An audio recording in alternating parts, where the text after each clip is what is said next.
Good morning, teachers. I welcome you to this presentation on AICT Atal Faculty Development Program, Day 2, Session 1 on leadership functions. As being introduced, I am Professor Suresh Mane, working at Girjabai Sale Institute of Technology, Karwar.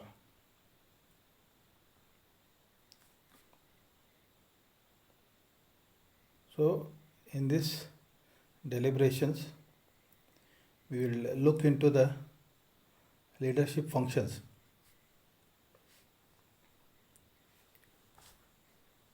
In the past 6 months, I think due to COVID, a lot of changes have happened in this world.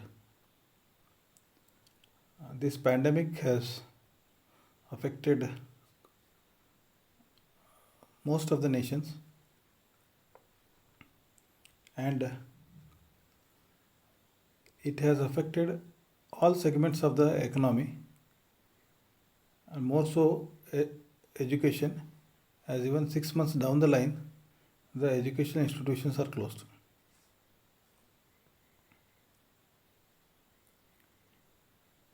I think you have seen the economy,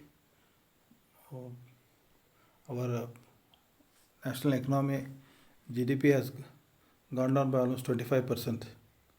Negative growth it is.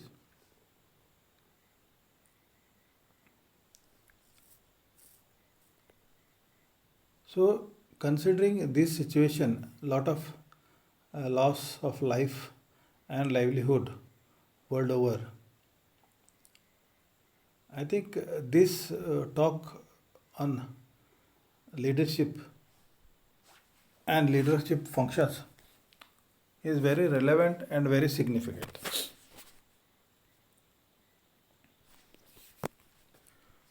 But let us confine it to our academic leadership. I don't know how many of you have watched webinars during this last 6 months. Our Honorable Chairman for AICT, Professor Sahasrabuddhe ji, UGC Chairman DP Sharma ji, I have heard them several times. I think on a war footing, they are trying to address people and come out with a roadmap, because as you know, there was lockdown 1, lockdown 2, lockdown 3, similarly in unlock 1, unlock 2, unlock 3, and now it's unlock 4.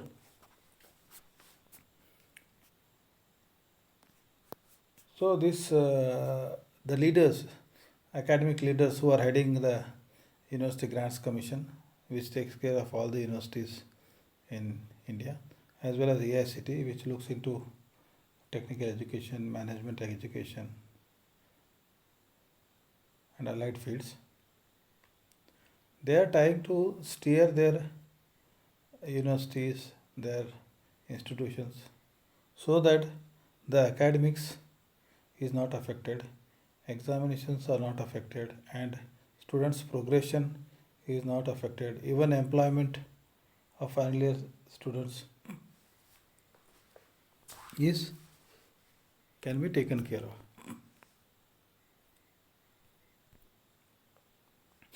Even VTU, I think I should really appreciate. There are almost 950 plus universities in India. 350, I think, technical universities are there. But VTU also has done a commendable job. In the sense, very closely they have monitored the situation every time and again. They have come out with their own directions, and of course there cannot be. This was an unprecedented situation, so the guidelines were changing.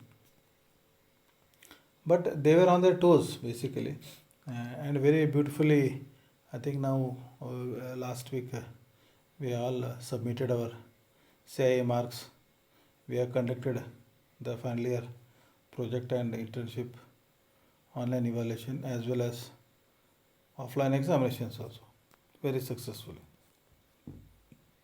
for final year, and now the lower semesters is in progress till this month end.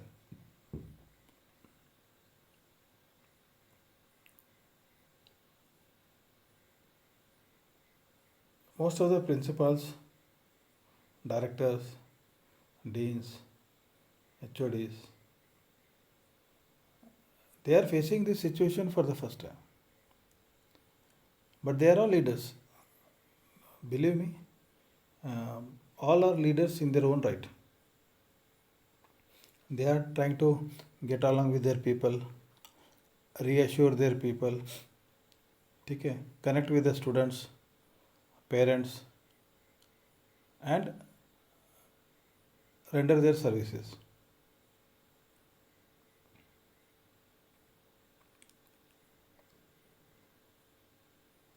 All these faculties, I think most of them were not exposed to online teaching, but within a short notice, I think March 14th, we closed down the institutions, and by April first week, all were online.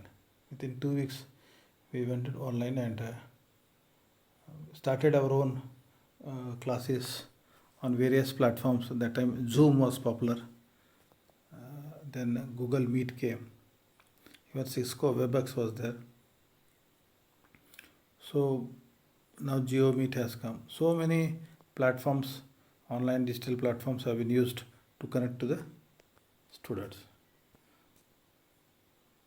So basically, as the situations evolved, a leader adapts himself to the situation and continues to contribute. And this is what we have seen from all the teaching fraternity. On 5th September, we celebrate Teachers' Day, and I'm very happy that to note that teachers have a lasting impact on the young minds, and also they are contributing in the nation building. So they are also leaders in true sense.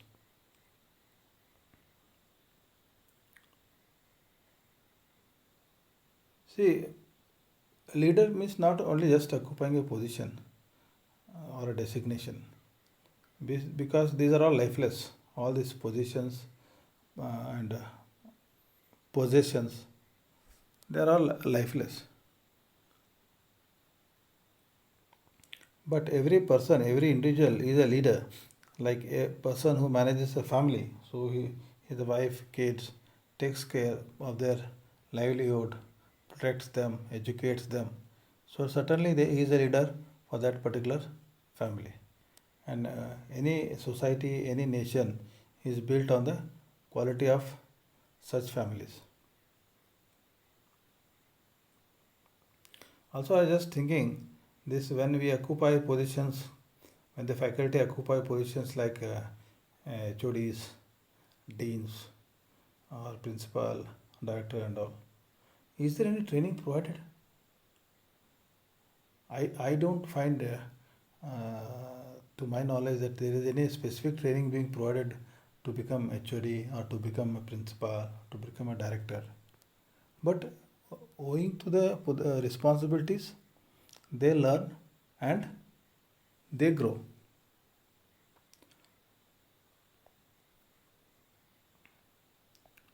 So as I was telling, during this COVID era, I heard Professor Anil Sahasrabudhe ji and Dr. D.P. Singh ji several times. Even our Honorable HRD Minister was very active on social media. A lot of talks he has given and tried to connect the people. Even our VTU Vice Chancellor, Registrar Evaluation, they have conducted a lot of meetings with their principals, even management representatives, and even students before this examinations, just to ensure that the safety of all the stakeholders in this education arena is taken care of and examinations are conducted smoothly so that students can qualify and get their placements.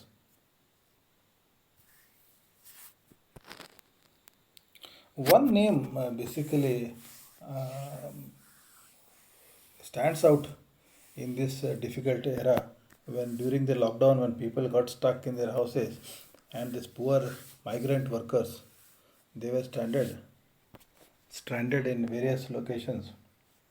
Mr. Sonu Sood, I think you might have all heard. This is a classical example of how an individual with determination can contribute and become a real hero.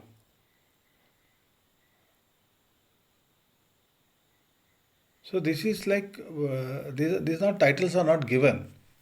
So when they find that they can contribute and make a difference, people rise to the occasion and contribute their might, and this is how they qualify themselves to be leaders.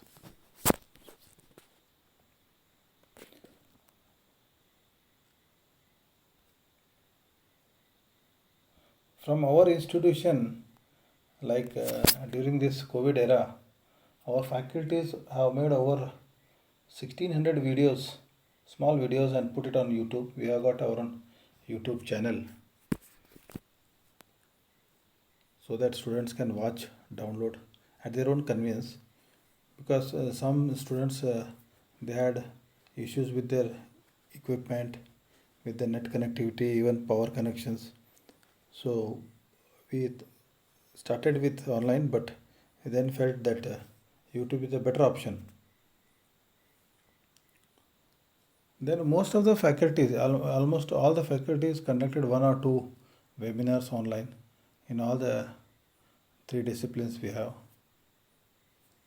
And quizzes, uh, technical quizzes we had conducted for all from all departments, including on accreditation like NAC, NBA accreditation, and we have issued more than 10,000 certificates pan India.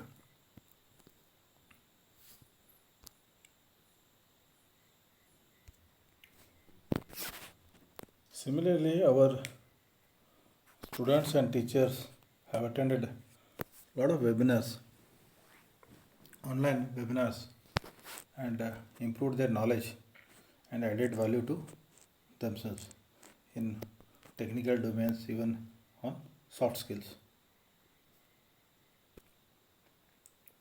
So, coming to the topic of leadership functions, like we can put them in four category. One is first is planning, second is organizing, third is leading, and finally controlling.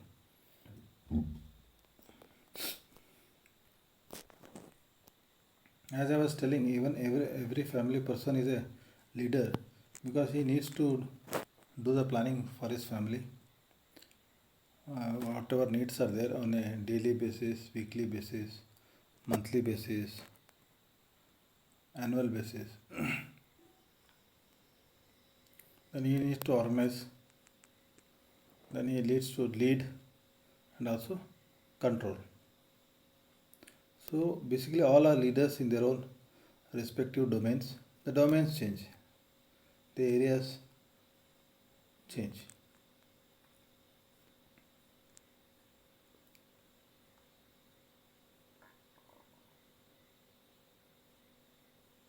So, looking at leadership functions again, leaders are expected to set goals. You can take any example like the role of a HOD or role of a principal. They need to set goals for the department or institution. Then they need to organize.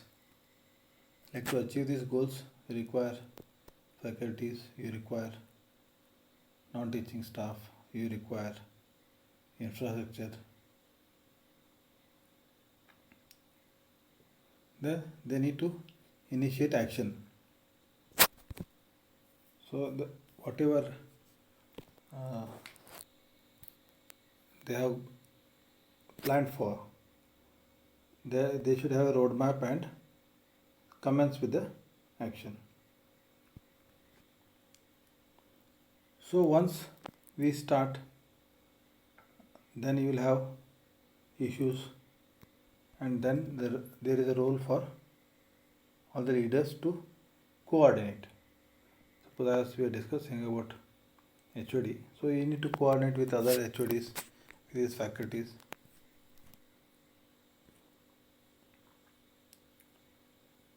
This direction and motivation is very important because in academics I have seen people, some few of them lack direction and many lack motivation.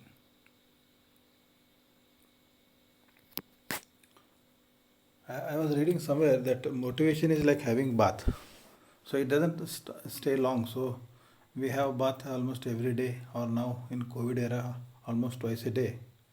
Similarly, motivation also is required every now and then, and it is better that we have internal motivation than being externally motivated. But one of the leadership role is to motivate people. So as I was telling, the role of HOD principal is to liaison between management as well as teaching fraternity. Okay.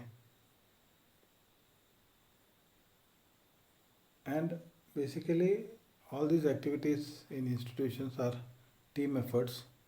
So we have to motivate people and improve their morale so that we can achieve our desired outcomes and goals.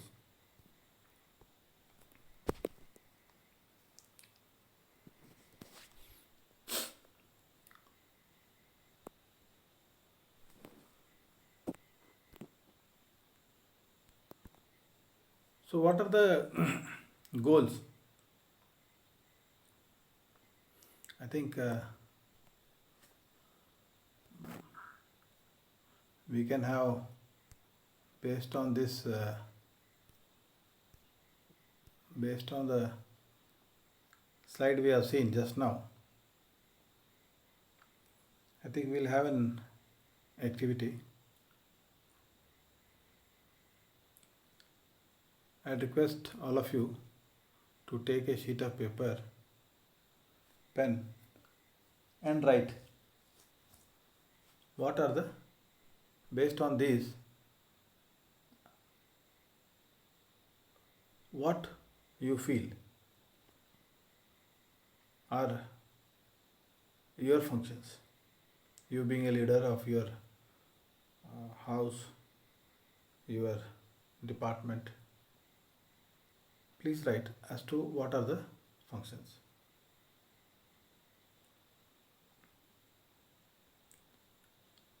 So I am not differentiating between personal roles as well as professional roles, but there are a lot of things common. So we will take a pause for 2 minutes and please write what is your role as a leader in family and in your institution.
Thank you for the effort.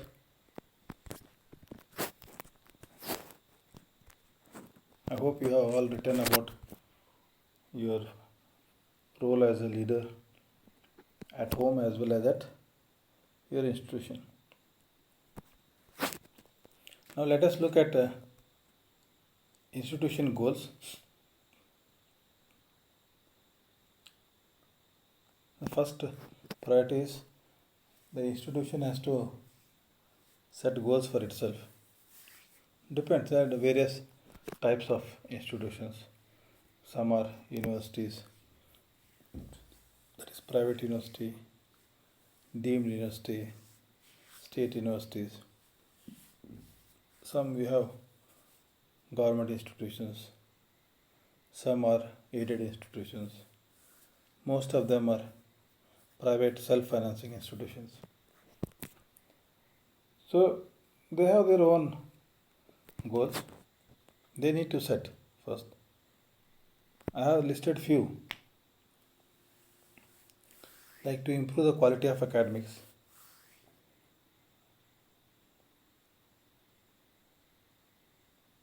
I hope you are all aware that a majority of the students who pass out from the portals of engineering institutions are not employable.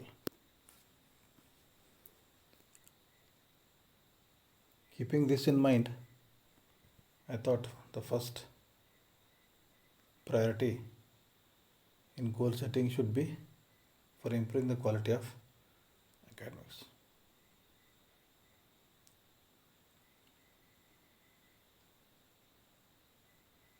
If you just think of, based on my 8 year experience in academics,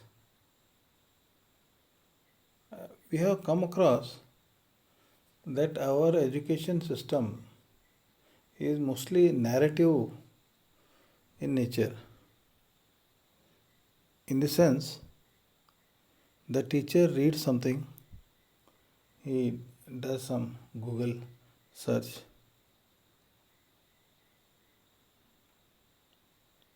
has some exposure,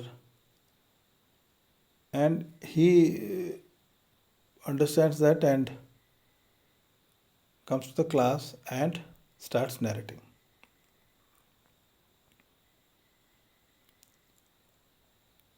So, whatever is told by the teacher is almost sacrosanct, and the students are expected to understand that, remember that, and reproduce in examination.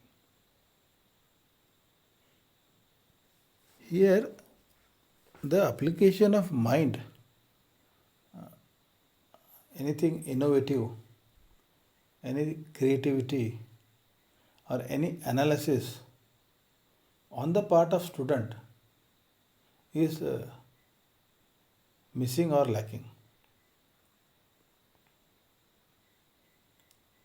Whereas I was told in developed nations, they have more analytical approach towards learning and not the rote learning which is prevailing rampantly in our country.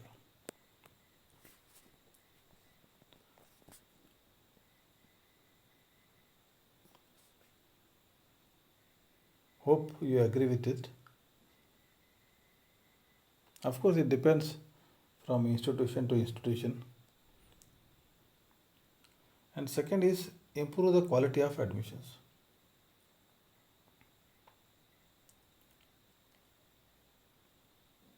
Quality of admission means the rank, CET rank. If you look at top colleges, top 10 colleges in Karnataka, the admission stops somewhere at 5000 rank, CET. And most of the colleges, otherwise, they CET rank even 1 lakh plus students get admitted. So that this is a big differentiator. That is a quality of admissions. Third is infrastructure development. Many institutions have focused on infrastructure and developed the leading institutions or universities, but otherwise, a lot of small and upcoming self financing private institutions are struggling to create their own infrastructure based on AICT guidelines.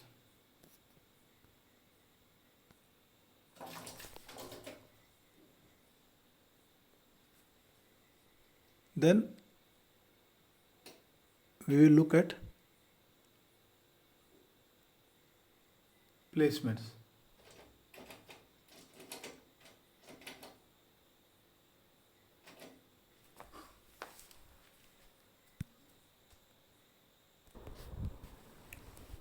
So nowadays, lot of focus is given on placements, and all institutions are working towards that because the students and their parents are first focusing on the placements.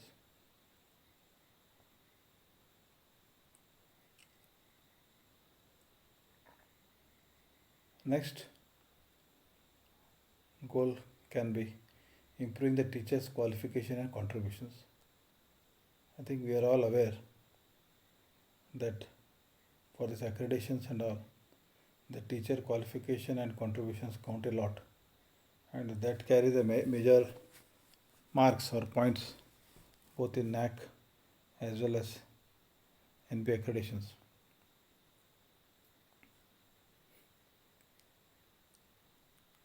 So, if you have PG, people are registering for research, and then publications, patents, conferences, workshops, FDPs like this will definitely help you to get points for yourself as well as your institution. And improving research and publication, very standard, publish or perish.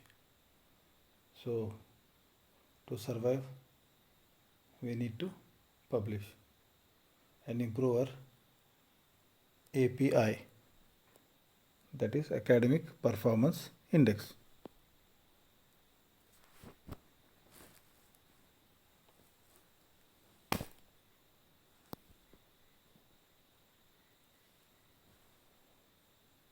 Next is NIRF rankings, National Institutional Ranking Framework. It is catching up, and now everybody is talking about NRF ranking. There is a race now. You have global rankings also, Times Higher Education Ranking, QS rankings. They are global rankings. And in India, we have started, I think past 4-5 years, we have started this NIRF ranking by HRD Ministry, now Ministry of Education. Institutions also have got goals for getting permanent affiliation from the affiliating universities, because most of them have got like temporary affiliations which is renewed annually.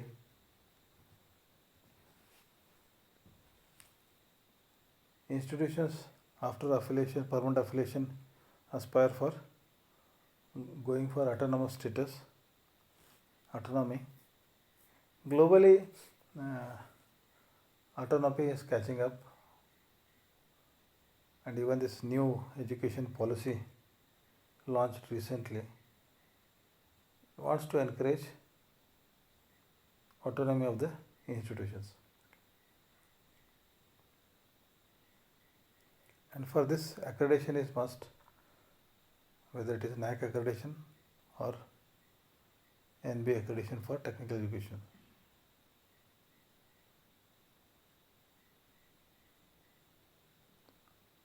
And we have seen that in the recent decade, most of the institutions have upgraded themselves from standalone institutions to universities,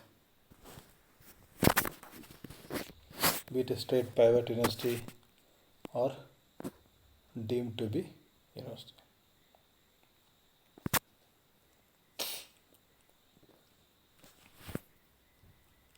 So once you have set your goal, whatever goals the institution has, now you need to plan. Planning means you need to make a map as to how exactly you are going to achieve the goal. You can have many goals, and for that each goal you need to have proper mapping. Like let us take the improve the quality of admissions. So as a leader you need to find out the steps. You can have discussion with the departments, inter-departments, other institutions also. So some steps which may be taken, like to improve the NIRF ranking, to participate and improve the ranking, NIRF ranking, even get a better score for NAC accreditation. People are aspiring for A plus, A plus plus. Then NBA and some institutions which are aspiring for international students, they are going for ABET accreditation, that is Accreditation Board of Engineering and Technology, US based. Then student centric academics, like nowadays the autonomous institutions and deemed to be universities, they are focusing on student centric academics like experiential learning, project based learning, and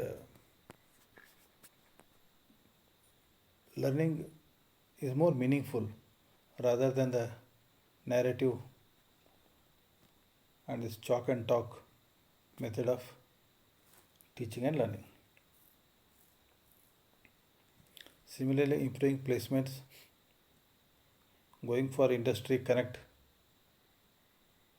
like industries can play not only play a role in placements but also for internships, industrial visits, and even projects.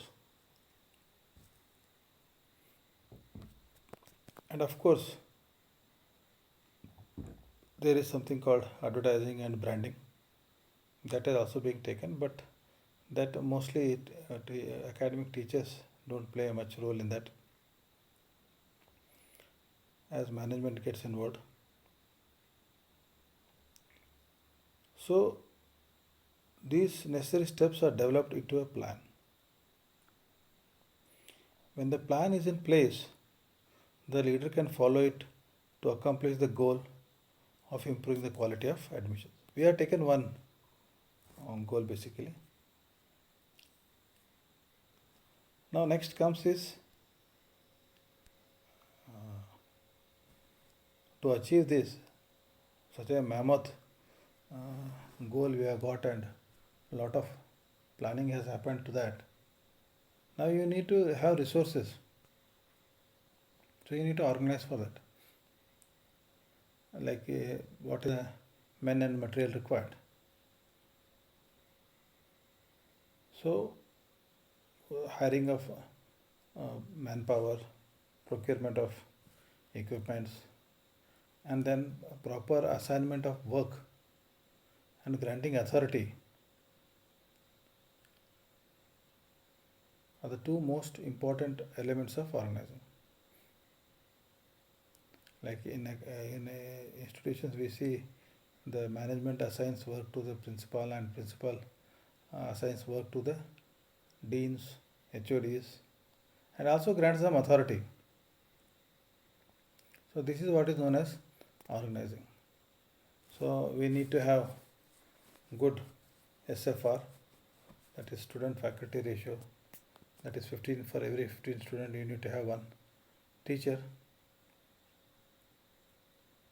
Then you need to have some good committee teacher as heading the IQAC, that is Internal Quality Assurance Cell, which looks into accreditations.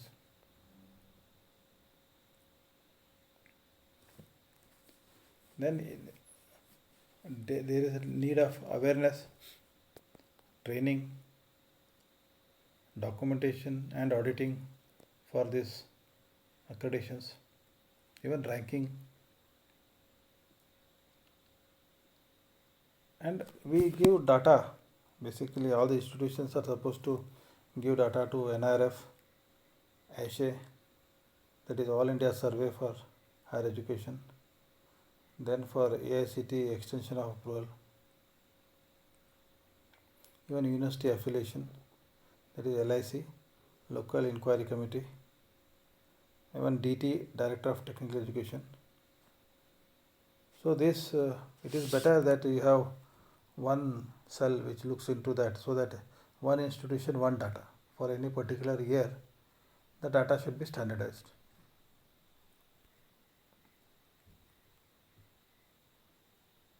Staffing is a big issue which involves recruiting, selection, training and developing employees. So this FDP what you are attending is Faculty Development Program. So the institutions are developing their employees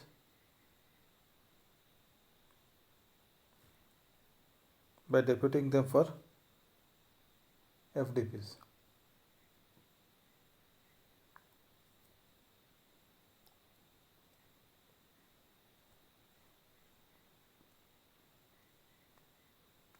The critical role of a leader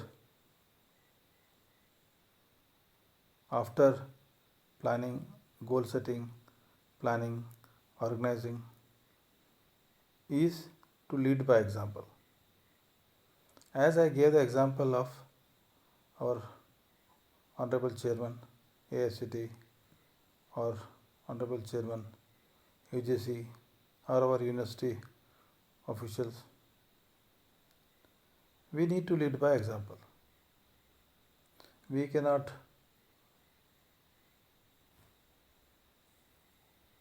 just go on giving directions based on the authority or positions we hold, because this will not last long. In the education sector, most of the teachers are equally competent, equally qualified, equally experienced, and as such, leading by example is the best way out for a leader. So leading involves motivating, communicating, guiding and encouraging.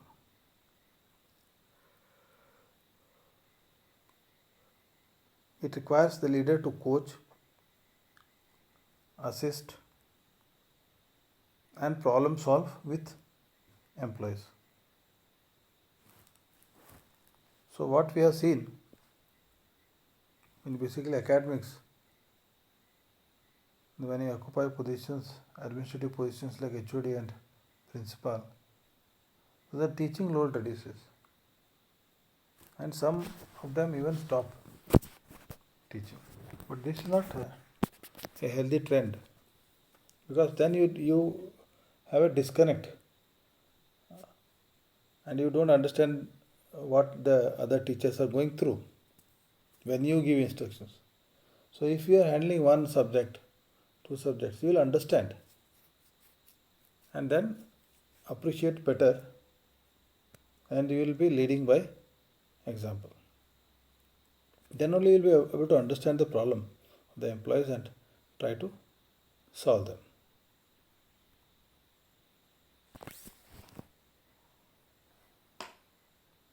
So controlling element is to ensure that people don't change tracks,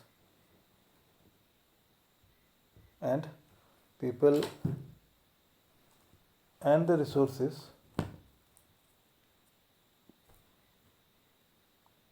are working day in day out to attain the goals set by the organization or institution. So leader has to check the results against the goals and take corrective actions. Any deviations, any shortcomings are there, he needs to take the necessary actions so that people are on the track.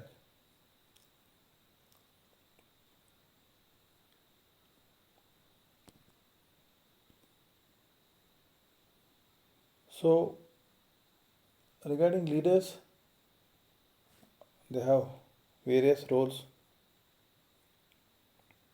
Three roles we'll discuss briefly. One is informational roles. So the three roles what we'll be looking into is, one is the informational role, second interpersonal role, and decision making. So as a leader, you deal with information, you deal with people, and you need to make decisions.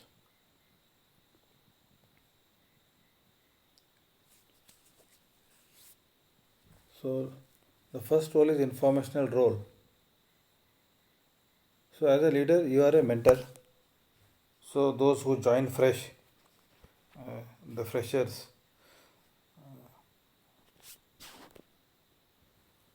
so you seek information from them, then you scan the reports, maintain personal contacts with stakeholders. So in education, um, students, parents, alumni, employers, professional bodies, university, all are stakeholders. Now, the second part in the information role is decimation. So now, as a principal, you receive a lot of circulars from university, Government of Karnataka, DT, AICT, now even UGC. So you need to decimate. Either you send forward the mail or you discuss them in the meetings, regular meetings. I think most of the institutions have weekly meetings as per their convenience, even monthly meetings, quarterly meetings. These are shared. So decimation of information. Then a lot of teachers have got emails. Most of them have emails, so the information can be shared on email. Memos, reports, even important things can be, you can call up over phone. And nowadays people have come out with WhatsApp group also, where they can share the information. And the leader also is a spokesperson, like any media briefing, media licensing, press meet. So these are all given by leaders. There is some PR team also, public relation team, but that is mostly in organizations, not in institutes. So institutes, principals or HODs, they take care of this role as a spokesperson. The second one is interpersonal role. So you're dealing with people, so you are a head, like head of the department or head of the institution. So you have to attend functions, like ceremonial functions are there, freshers day, farewell party, then technical events, extracurricular events, graduation day.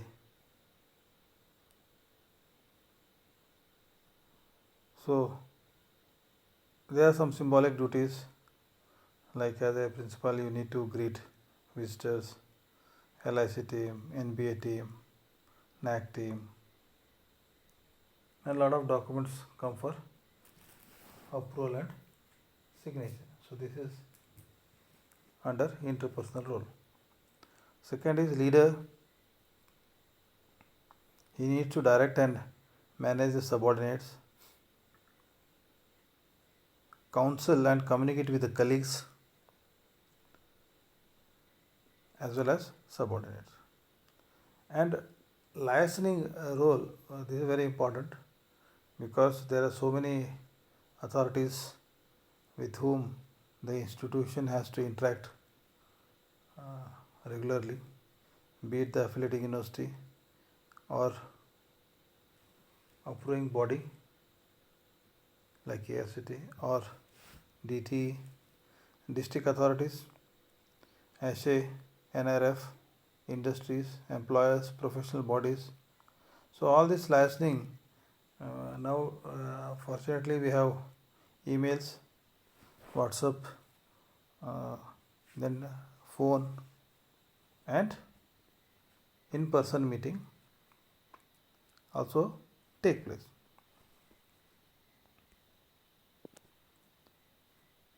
And the third and the most important is to take decisions. So in this there are four roles again, as an entrepreneurial role, then disturbance handler, resource allocator as well as negotiator. So you can see, like if you want to go for accreditation, industry connect, any investment proposals, new ideas. So here the role of leader is very significant. Secondly, when you are managing a department or even family or even your institution, lot of disputes are bound to happen. Where there are people, there are problems. More the people, more the problems. And hence conflict resolution is major role of a leader.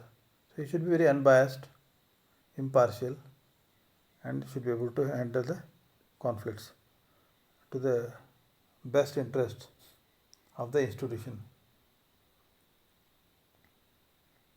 Then resource allocator. So whatever resources are allotted to the department or to the institution, they have to be shared in the various departments. So people, they prepare budgets and set schedules and then determine the priorities also. And in decision making you also need to negotiate with the statutory bodies like the university, DT, KE, etc.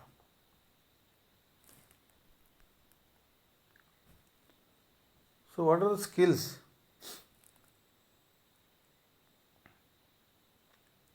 So basically leader is expected to have technical skills, that is proficiency to perform particular task.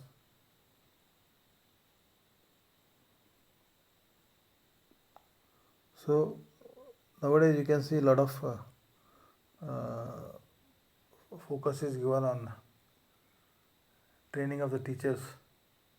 I think AICT has come out with a module, some 8 different modules for training fresh teachers with less than 5 years of experience.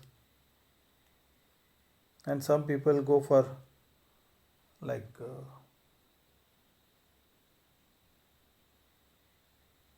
management education to acquire skills.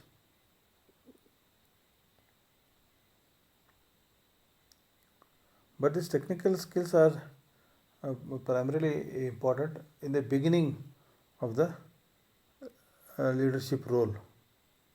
But as you come up in the ladder, your people skills become more important than the technical skills.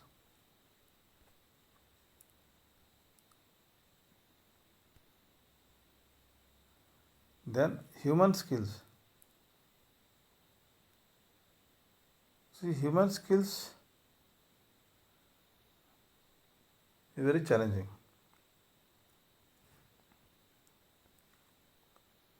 More so when you are dealing with all educated people.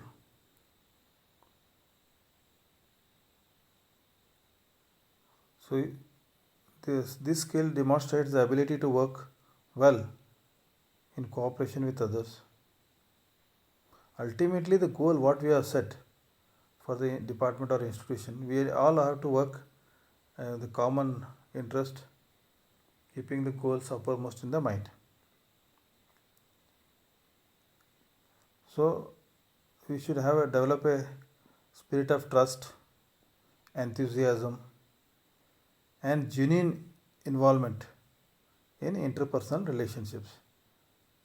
I don't want to take any names, but I have seen some institutions they have got very good working relationships because the principal is very kind and he has got built up interpersonal relationships. Please understand to build these investments, relationships, lot of investments happen in terms of time, energy, efforts. So once they are built, definitely the institutions grow.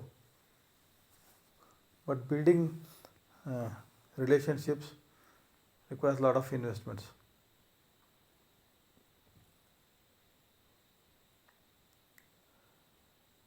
The leader should have a high degree of self-awareness and a capacity to understand or empathize with the feelings of others. In this COVID era, the past 6 months, I think you are all exposed to the fact that many teachers lost their jobs. Many institutions are not able to pay salaries to the faculties. Most of the institutions have reduced or cut the salaries. So, lot of difficulties are there. So, you, as a leader, you need to empathize with the subordinates because they are passing through very difficult times. Some leaders are born with great human skills, while these skills can also be improved through learnings or by experience. But believe me, this human skills is the most sought after skills in today's world, which also involves like conflict management, negotiation skills, so that you can drive the institution to greater heights.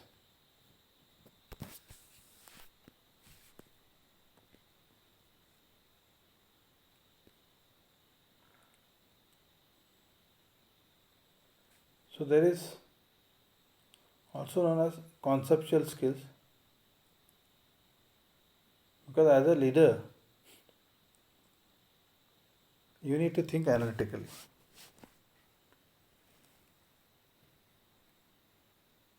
Now, as I was telling in the beginning, our uh, teaching is more narrative in nature than analytical in nature.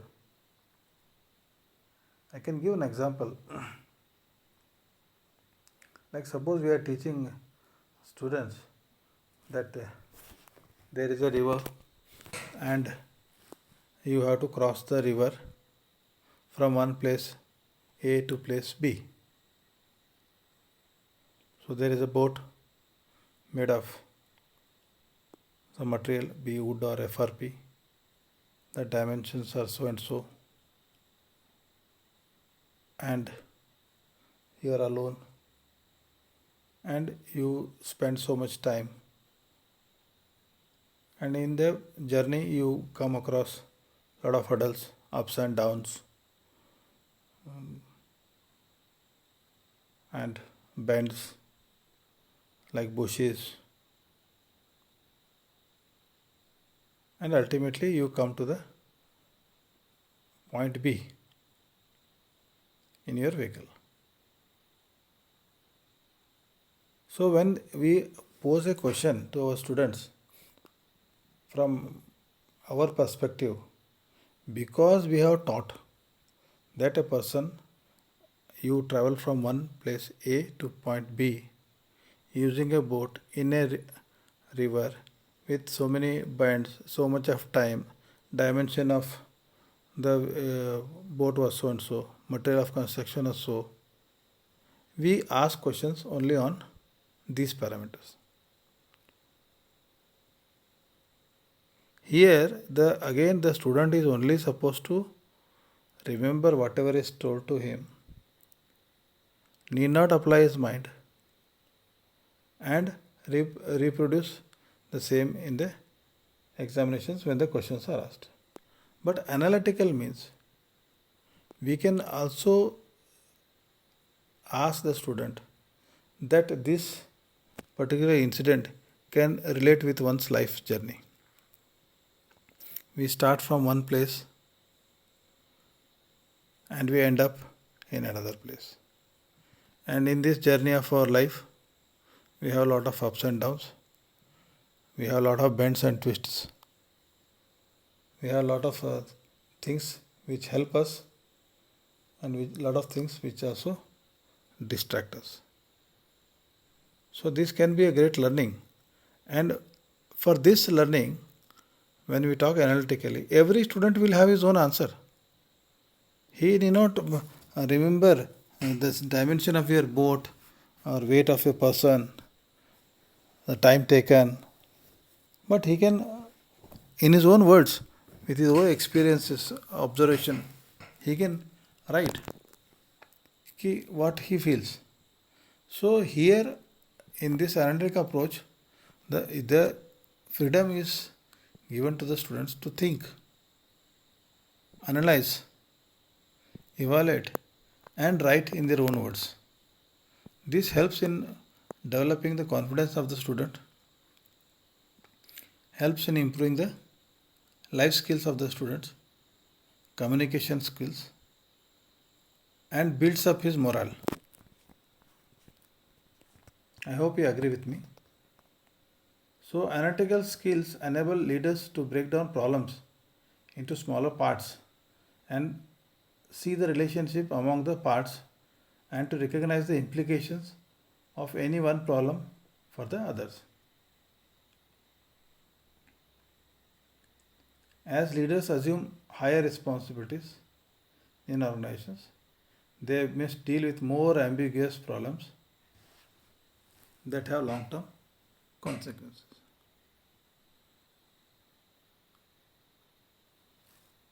So, as a principal of an institution, any problem is your problem. So, definitely you should know what are the problems. You should be able to anticipate problems and have some solutions to that. And leaders may acquire these skills initially through formal education and then develop by training and job experience. Of course, in Indian context, especially in academic administration and all, based on the job experience, people learn and grow. So the greater the troubles he faces, the greater the experience he develops. And basically in life also, people grow only during difficult situations.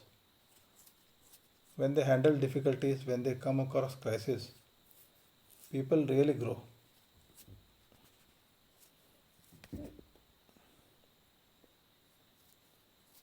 So I think this is the last slide. American Assembly of Collegiate School of Business. This is a management school, basically business school. So they expect that the students who are going to become leaders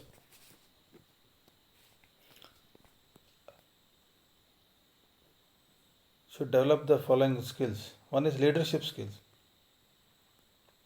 that is ability to influence others to perform the task.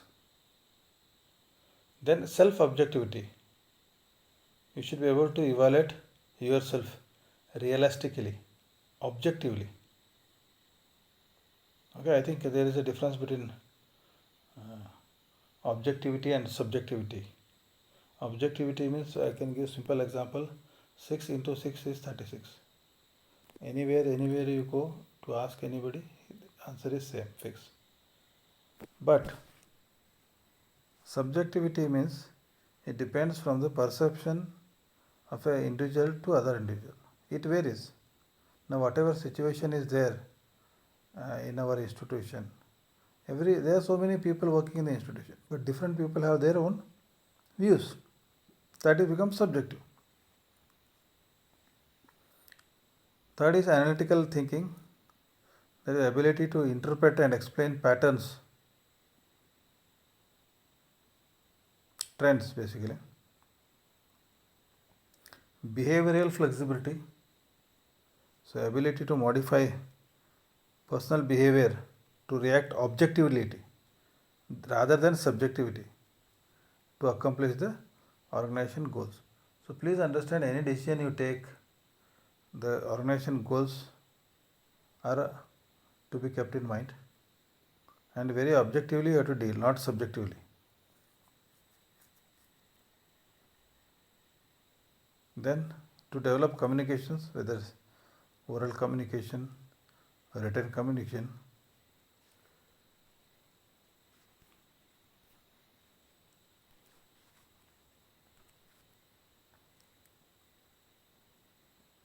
you have personal impact, a good impression you need to create, and even I think that is why in B schools they focus on that formal attire and grooming.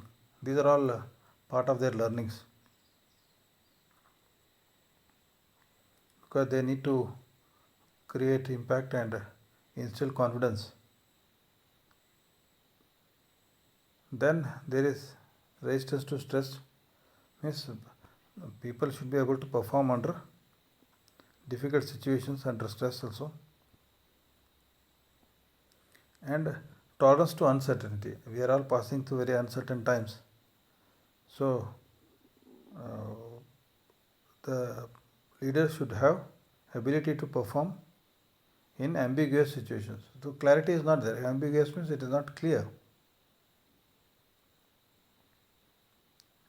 So I think we discussed about the leadership functions. We have seen the various functions. It starts from goal setting, planning, organizing, controlling, and similarly we have come across the various roles and responsibilities of leaders. I think we'll have a break, and my next discussion we'll have one more activity. So we'll have a break for half an hour, and then we'll continue with our next topic on efficient and effective people. Thank you.